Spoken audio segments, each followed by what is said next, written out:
Hey, welcome back to my YouTube channel.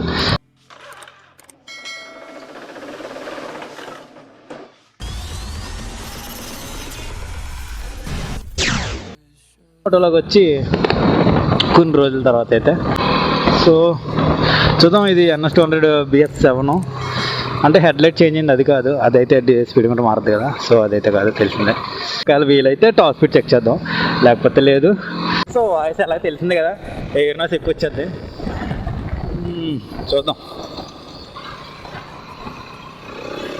GoProలో ఏంటంటే wide ఎక్కువ ఉన్న వాళ్ళు స్పీడ్ మీటర్ రాంది. అది 6000కి మనకి ఇది ఆందు ఎక్కువ వైడ్ రాదు, సో ఇది వస్తుంది కానీ ఇది రాదు, ఈ విత్ రాదు, హైట్లో రాదు వైడ్.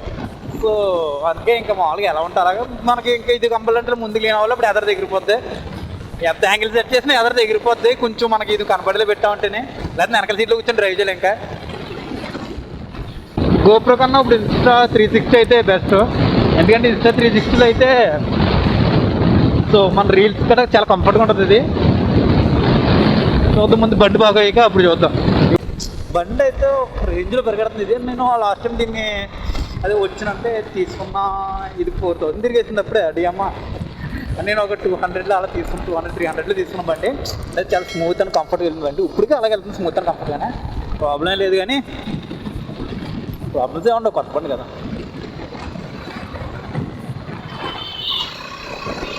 సో ఇక్కడ రోడ్ బాగుంటుంది కొంచెం.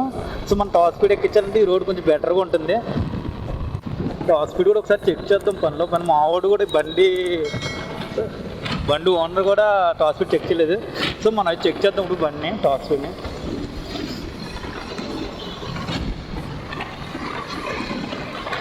బ్లాగ్ మంచిగా వస్తే చాలు. ఎందుకంటే నేను ఎప్పుడైనా డ్రెస్ చేస్తున్నా ఆ రోజు ఏదోటి బొక్క వచ్చేది నాకు, అది రెగ్యులర్గా ఉన్నది. ఏంటి ఎవరో తొంగి చూస్తున్నాడో, స్టిక్కర్ కలిసిపోయింది అందులో, ఏదో ఒక హోల్ వచ్చేది మనకది. నాకు రెగ్యులర్గా ఉన్న నేను దరిద్రం. నన్నే రీల్ పెట్టాను, ఒకడు బ్రిడ్జ్ నుంచి కింద పడిపోతాడు, కింద పడిపోగానే కింద వెళ్ళి తేనెతొట్లో కింద పడిపోగానే వెళ్ళి తేనెతొట్లో పడిపోతాడు. అది దరిద్రం. ప్రోమాక్స్ అలా ఉంటుంది మన దరిద్రం. ఎప్పుడైనా ఇంట్రెస్టింగ్గా చేద్దాం రీల్స్ అనుకున్నప్పుడు ఏదో ఒకటి వచ్చేది మనకి. ఇది స్పీడోమీటర్ కూడా కొంచెం నాకు డౌట్ ఉంది. ఎందుకంటే ఈ స్పీడోమీటర్ మీరు చూడొచ్చు, అబ్జర్వ్ చేస్తే మీకు కనిపిస్తుందో తెలియదు, కానీ కన్ఫ్యూజ్గా రీడింగ్ పెరుగుతుంది దీనికి. అది కొద్దిగా అది ఎందుకో నాకు అర్థం కాదు. అంటే ఒకవేళ డిఫాల్ట్ లేకపోతే దీనికి ఏమైనా ప్రాబ్లం అన్నది తెలదు. కానీ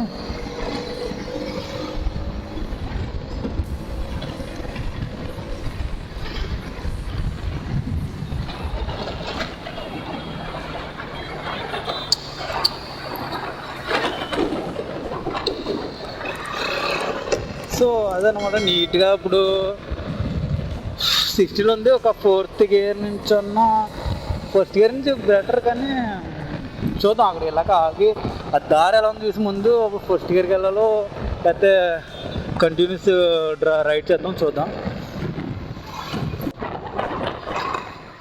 ఫస్ట్ గేర్ 50 ఎక్కింది, 68 అలాగా 90 చాలు.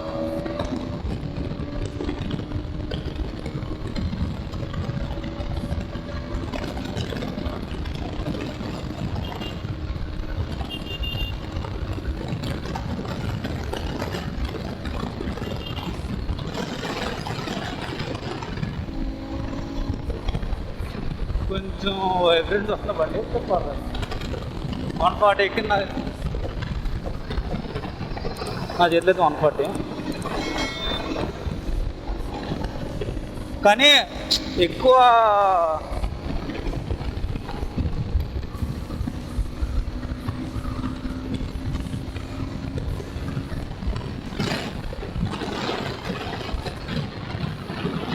షేక్ వచ్చింది బండి. అంటే నేను వెయిట్ ఉంటాను, నేను 60 kgs అయినా సరే అంటే ఇంకా డౌన్ అవుతున్నాను.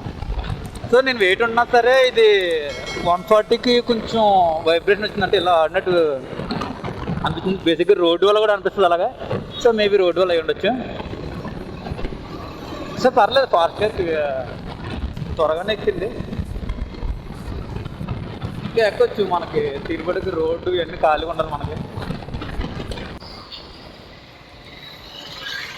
జరిగే అటు నుంచి ఇంటిపోయి చింటూ చింటూ కూలితే అంటదేమో ఇప్పుడేమో అంట.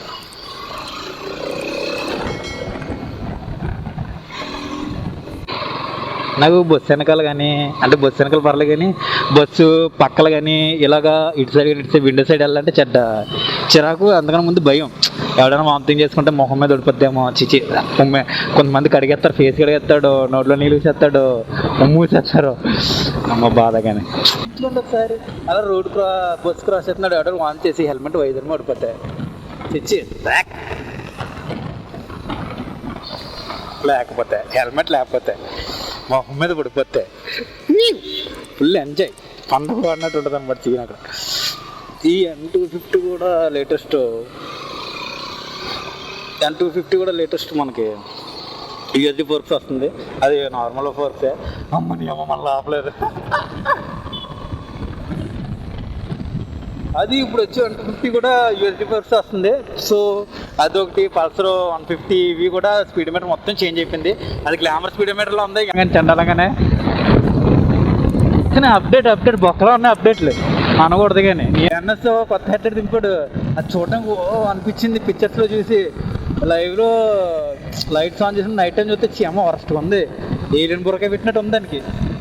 నా ఒపీనియన్, అందరికీ ఎలా ఉందో తెలుసు కానీ నాకంటే ఎన్ఎస్ అంటే ఇష్టమే. కానీ బుర్రకాయ మాత్రం అస్సలు వాళ్ళదండి కొత్తది. మళ్ళీ ఇండోనేషియాలో ఒక వేరియంట్ ఉంది దీనికే, ఎన్ఎస్కే. ఎలా అంటే దానికి ఒక ప్రొజెక్టర్ లైట్ వస్తుంది, పైన 2 ఐస్ కింద అవుతుంది, చాలా బాగుంది. అది వచ్చిన బాగుంది మనకి. సో అది ఆల్రెడీ తెలిసింది కదా, కేరళ కోసం ఆల్రెడీ తెప్పించేస్తున్నారు, అమ్మేస్తున్నారు. ఎండ అయితే మాత్రం దెబ్బెత్తుంది, పట్టుకుని మామూలుగా కాదు, మామూలుగా బయట రావడానికి చిరాకు వచ్చేస్తుంది. కానీ ఏం చెప్తాను తిరగాలి. ఈ టైంలో ఏడన్నా లాంగ్ డ్రైవ్ వేసుకోవాలి. Triumph showroom at Kakinada. పెద్ద బండి ఏమైనా ఉంటుందంటే ఏమి లేదు, అన్నీ కొత్తగా వచ్చిన చిన్న చిన్న మోడల్. ఇంకా పెద్ద బండి ఒకటి లేదు. స్ట్రీట్ ట్రిప్లో రాకెట్తో ఏదో ఒకటి అన్నం కూడా పెడితే చూడడానికి వెళ్తాం కదా. కానీ ఏమీ లేదు, చిన్న బండి. ఏమన్నా వచ్చాయి కదా స్క్రాంబ్లరు, ఆ స్క్రాంబ్లర్ ఈ మోడల్ తప్ప వేరే మోడల్ ఏమీ లేదు. రాగరా అమ్మ ఎలక్ట్రికల్ బండి. ఆ బండి స్పీడ్ వెళ్ళిపోతుంది కదా, కానీ సౌండ్ రావట్లేదు. మన బైక్స్ ఏంటి అడ్జస్ట్ నోడు లేకపోతే ఇంజిన్ సౌండ్ వచ్చేస్తుంటుంది. సో మనకు బండి వస్తుంది సైడ్కి వెళ్ళి ఏదో వెళ్తుంది. ఈ సౌండ్ లేదు, ఏమీ లేదు. మామూలుగా చాలా తక్కువ స్పీడ్ వెళ్తున్నాం, 40 అలాగే వెళ్తున్నాం, స్లోగా సొల్లు వేసుకుంటూ వెళ్తున్నాం. మన పోయింది పక్క నుంచి. అమ్మ నాకు ఇంకా ఎండ అంటే బెదిరిపోయాను. ఇదేరా ఎంత చాలా పార్టీ అసలు ఇంకా పోయింది, సౌండ్ రాకుండా ఆ గాలి ఒకటే చప్పమని. అమ్మ సార్ సరిగ్గా ఇప్పుడు ఎలా ఉంటే సైగ్గా ముద్దుడిద్దరు మాట మా వెనకాల నుంచి మాకు. దానికి సౌండ్ పెట్టుకోవచ్చు కదండి ఎలక్ట్రికల్ బండికి. అనుకుంటాను. ఇంకా పక్కన బండి వెళ్తే సౌండ్ రాదు. స్కూటీ ఉన్నంత సుఖం ఇంకో స్కూటీ ఉండదు, అదే ఇంకొక బండి మీద ఉండదు. ఈ గేర్లు ఇలా క్లచ్ చుట్టుకోవాలి, బ్రేకులు నొక్కాలంటే అమ్మ కర్మ. అదే స్కూటీ అనుకో ఇలా తిప్పితే అలా వెళ్ళిపోద్ది. అది కొత్త సార్ హెడ్లైట్. ఇది అంత దారుణం కూడా ఉండదు బండి. అంటే బండి యాక్చువల్ స్పీడ్కి అంటే ఎలా అంటే గేర్ షిఫ్టింగ్ ఉంటాయి, అలా గేర్ వేయడం బాగుంటుంది. కానీ కొన్నిసార్లు స్కూటీ ప్రశాంతంగా అనిపిస్తుంది. అలా కూర్చుని రెస్ట్ తీసుకుని రెస్ట్ పొజిషన్లో కూర్చుని ఎక్కడితే నీట్గా వెళ్ళిపోతే నీట్గా వచ్చేది. బండి అనుకో రెస్ట్ పొజిషన్ ఇక్కడ గుర్తు ఉండదు, మనం ముందు ఆగదు కదా. బండి ఎక్కమైనా వచ్చేస్తుంటుంది, ఎక్కడి నుంచో ఎనర్జీ నీరసం ఉన్నట్టు కూడా వచ్చేది.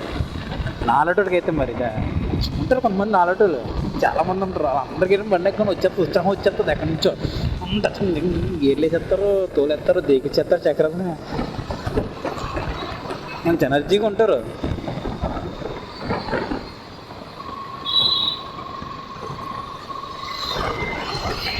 చూడండి అన్నీ అంత కంఫర్ట్ కూర్చుని. మనకు ఆ కంఫర్ట్ ఉండదు. ఆడికి మొలిసే హెల్మెట్ మొలిసే కొమ్ములు అయ్యి ఆడికి మొలిసి ఉండాలి. భయ్యా ఏం చేస్తున్నావు, పడిపోకుండా ఆడుతున్నావు లేదా ఎక్కువ నుంచున్నావా నువ్వు? ఎక్కువ నుంచున్నాడు, పడిపోవడం ఆడుతుంటాను. ఎండకి రోడ్డు ఎంత ఖాళీగా ఉందో చూడండి, అసలు ఖాళీ ఉండదు. ఆదివారం మళ్ళీ రోడ్డు ఎంత ఖాళీగా ఉందో చూడండి. గాలి ఒకటి. ఈ కారు ఎందుకంటే ఈ చిన్న మౌంట్కి రిబ్బన్ టైప్లో కొత్త వచ్చాయి కదా, స్టిక్ చేయకుండా మనం ఎంసీలు కూడా పెట్టి జేబుకి ఒక రిబ్బన్ టైప్ వచ్చింది. అది పెడుతుంటే వైజర్ క్లోజ్ అవ్వట్లేదు. చాలా ప్రయత్నం చేసింది ఈ హెల్మెట్ వైజర్ క్లోజ్ అవ్వట్లేదు. దాని తోడు దీనికి పైన ఎయిర్ రావడానికి చిన్న చిన్నవి ఉంటాయి క్లిప్స్. ఆ క్లిప్ ఎగిరిపోయింది దీనికి అప్పుడే. నేను మహా అయితే ఒక 2 రైడ్లకి 3 రైడ్లకి వాడాను అంతే. నార్మల్గా ఉన్నప్పుడు వేరేది వాడతాను, లేకపోతే ఇదే వాడతాను. కానీ రఫ్ అండ్ రఫ్గా ఇంకా వాడినంటే ఆ 3 రైడ్లు అంటే అలా పెట్టుకుని అలా వెళ్దాం. ఇప్పుడు ఏదో జస్ట్ ఒక 10 నిమిషాలు రైడ్ ఉంటుంది అంతే. 10 నిమిషాలు అయితే పోకుండా ఉంటుంది. సిగ్నల్ పడుతుందా లేదా కరెక్ట్ చూసారు? 3 సిగ్నల్ నేను వచ్చినప్పుడే పడ్డాయి. సరే, మళ్ళీ కలుద్దాం.